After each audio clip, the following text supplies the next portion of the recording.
justement, sans transition, j'ai écouté précédemment ce que vous avez étayé justement sur l'Africain nouveau.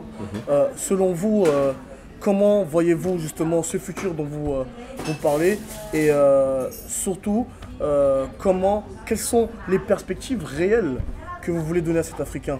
Écoutez, avoir la prétention de donner des perspectives, c'est un peu grand à mon sens. Simplement donner une participation, une réflexion de fond. Moi, je pars du principe que le pouvoir noir au XXIe siècle est un pouvoir économique. C'est-à-dire qu'il y a eu le temps des manifestations, des boycotts, le temps des confrontations. J'ai été en première ligne, je le dis comme je le pense. Parce que moi, je suis quelqu'un, quand je vais dans quelque chose, j'y vais à fond. Parfois même à l'excès, je le dis volontairement et sans aucun problème. Mais il arrive un moment où, après l'opposition, il doit y avoir justement la proposition. On a tendance à dire, ou les médias, parce que le on est très globalisant, les médias ont tendance à dire que l'Afrique est un continent sous-développé. Par définition, une terre qui est sous-développée est mathématiquement parlant surdéveloppable. Si elle est sous-développée là aujourd'hui, c'est qu'il y a toutes les possibilités de la surdévelopper demain. Et aujourd'hui, je veux dire que dans tous les secteurs d'activité, l'Afrique regorge de besoins.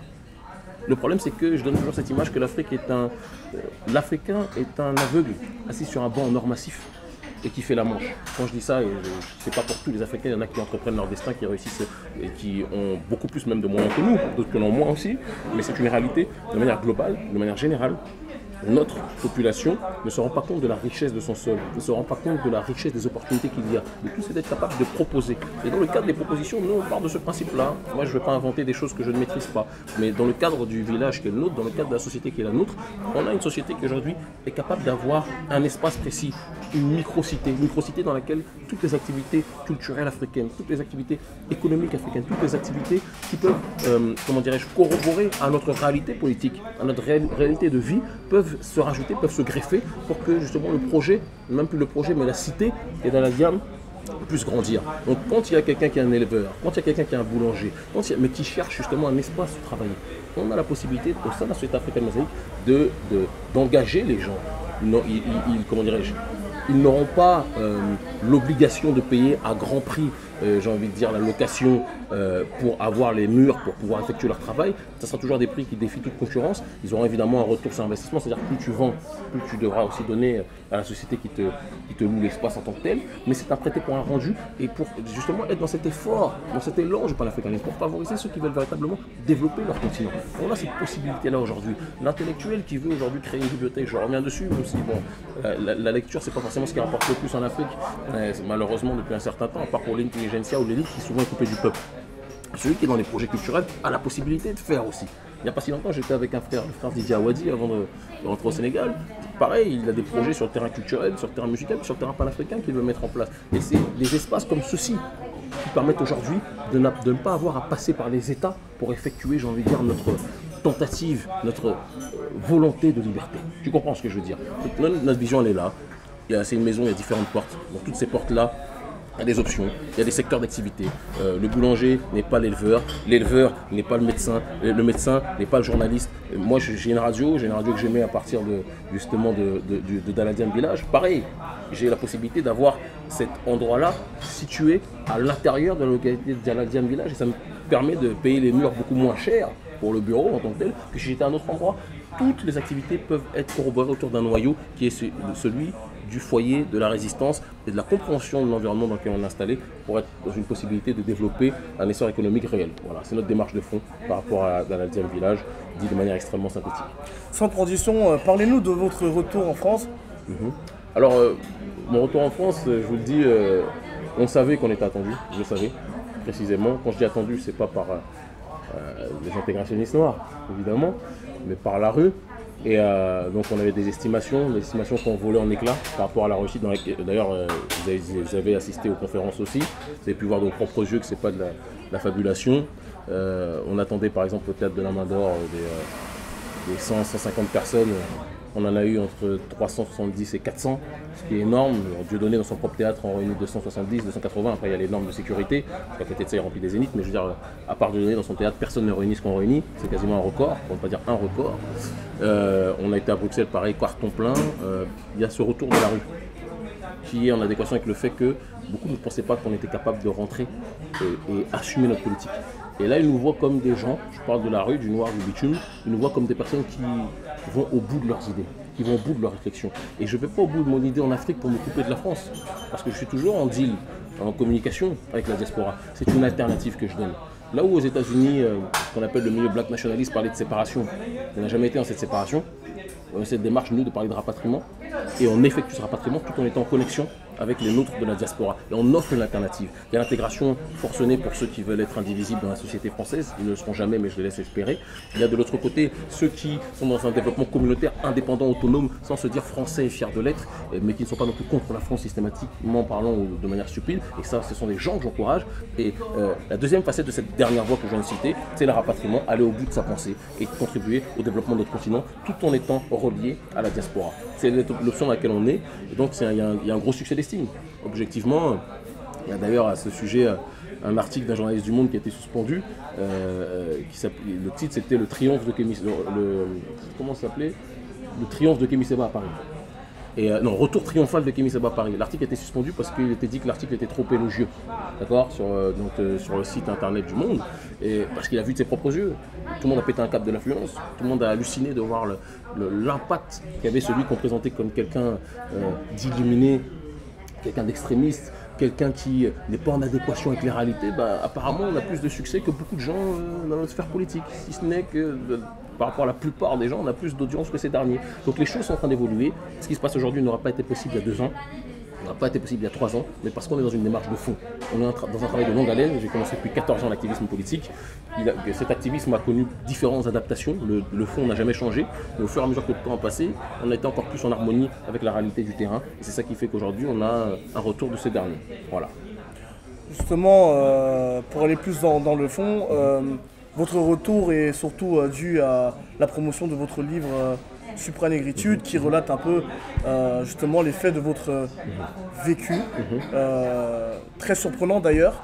On y découvre un Kémy Séba Comment? Complètement. Attention à ce que tu vas dire. Non, pas du tout. Non, c'est un Kémy Séba pas connu du grand public. Pouvez-vous nous parler à peu près de... Alors, Supranégritude, pour vraiment bien préciser les choses, c'est pas un livre sur Kémy Séba. Je pense que ce serait très réducteur de dire ça. Je dirais que Kémy Séba en réalité ne sert à rien d'autre que d'hameçon pour appeler les gens et ramener les gens vers le diaporama de la nouvelle génération afro-militante ou afro-dissidente. Et en ce sens-là, la réflexion de la communauté noire dans ce livre-là, de cette nouvelle génération, de ce début du XXIe siècle, elle se retrouve dans mon parcours et dans des connaissances que j'ai, des gens qui ne partageaient pas forcément mes points de vue, des gens qui étaient très différents de moi sur plein de sujets. Ma vie, mon parcours sert de ligne rouge, d'accord, de vecteur, de convergence, pour qu'on puisse garder quand même un fil entre les années 90 et 2013 aujourd'hui sur le terrain, politiquement parlant, afro-dissident, d'accord. Et dedans, en effet, je m'ouvre beaucoup.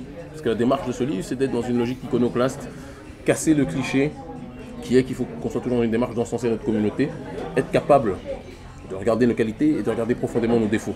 Et je me suis dit que la meilleure façon d'opérer ce travail sur la communauté, c'est déjà de commencer par moi-même, d'être capable de parler de ma liste d'innombrables défauts, d'accord, parce qu'ils sont extrêmement nombreux, et parler aussi de mes qualités, qui sont, comme me l'a raconté, sont un petit peu présentes aussi.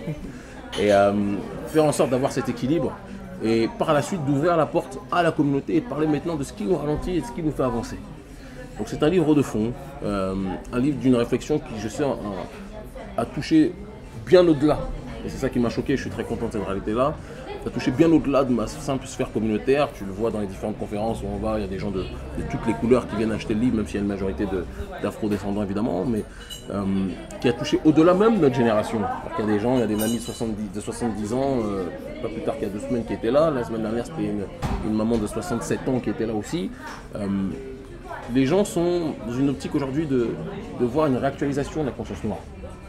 Et ce livre-là sert un petit peu, on va dire les choses telles qu'elles sont, comme dirait l'éditeur de la maison, le chef de la maison d'édition Jacques Lux, sert de boussole dans cette nouvelle génération sur le terrain de la conscience noire activiste, dans un premier temps dans laquelle on a été en pointe, qu'on aime ou qu'on n'aime pas. En tout cas, la presse, elle a retenu nous, pas les autres, voilà, c'est comme ça que je le dis, et elle retient nous. Et sur l'autre terrain aussi, avoir j'ai envie de dire un œil accru et une analyse de fond sur les aspirations d'une frange de cette génération qui en a marre d'être dans le cadre de la victimisation. Voilà. Et ce livre sert à ça, et dans cette démarche-là, dans cette optique-là, et je pense sans trop me tromper qu'on a atteint notre but. Autodétermination, anti-victimisation, virilité du peuple. Quand on dit virilité du peuple, c'est pas virilité au sens masculine ou au sens testostérone comme certains veulent le croire. Virilité, moi j'adore les mots, je suis un amoureux des mots. Il y a différentes définitions, différents sens étymologiques qu'on y donne. Il y a aussi vira, l'origine de virilité, qui est héroïsme dans la langue sanskrit. Et l'héroïsme, parce que je souhaite profondément que notre peuple retrouve cet héroïsme d'antan, qu'on a eu une époque, on n'a pas eu tout le temps. On n'est pas né avec des ailes, voilà, le peuple angélique, je ne sais trop quoi. On n'est pas né non plus.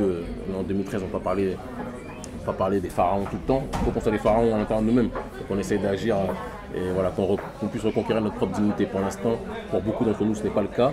Et donc, retrouver cet héroïsme, être capable de s'analyser pour ce que nous sommes, pas pour ce que nous voudrions être. Et aller vers là, justement, là où on voudrait être concrètement. C'est la vision de ce livre. Et, voilà, donc je suis parti au plus profond de moi-même, sortir des choses que moi je vis et je connais voilà, depuis un certain nombre d'années, mais qui ont pu surprendre beaucoup de gens, évidemment, les toucher ou les choquer, peu importe, pour les choquer chez moi c'est une habitude, mais pour leur permettre d'avoir une vision d'ensemble et une vue à long terme.